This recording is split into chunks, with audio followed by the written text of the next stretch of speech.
Good morning, class. Ma'am, ano activity natin ngayon? Ay, nako, ito na naman siya. Bakit mo ako tinatawag na ma'am? Di ba dapat baby? Kasi baby mo ko.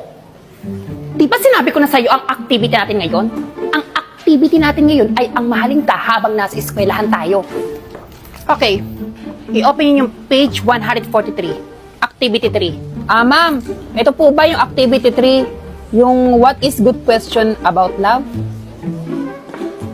Kung ikaw kaya ang tanungin ko niyan, ano kaya ang isasagot mo sa akin? Alam mo, ang cute-cute mo. Swerte ko talaga nagkaroon ako ng jowang teacher na maganda. Pero hindi talaga ako nakakaintindi ng English Bakit ba kanya ka makatingit? Parang hinuhubara mo na ako sa isip Che, ayoko na nga. Baka mamaya kaya ayaw mong ipahiram yung cellphone mo kanina. May kachat kang iba. Oo. Sagutan niyo yung 1 to 20. Bibigyan ko kayo ng 30 minutes para tapusin yan. Tapos yung time mo sa akin, minuto lang. At sana bigyan mo din naman ako na mahabang oras mamaya na magkasama tayo para hindi tayo mukhang gago dito na nagtititigan. Ang bango! Sino ka? Bakit nag-jump ka sa isip ng baby ko ang 27? Jowa ka ba niya? Oh, kumalma ka. Hindi po.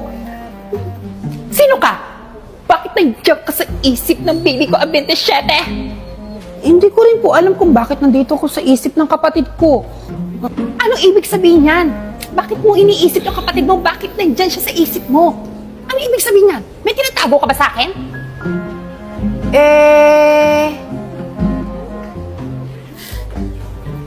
Baka kasi makalimutan ng kapatid ko yung inutos ko sa kanya na napkin. Nakalimutan mo kasi sa bahay ko yung napkin ang binili natin kagabi. Kasama sila ma'am kagabi? Baka mamaya, wala ka ng pamalit. May tagos ka na Good morning po, ma'am. Ito po pala yung napkin na naiwan niyo po sa kwarto ni Ate Kim. Inuna niyo po kasi lampungan kaya naiwanan niyo. Ito na po, patay. Huy!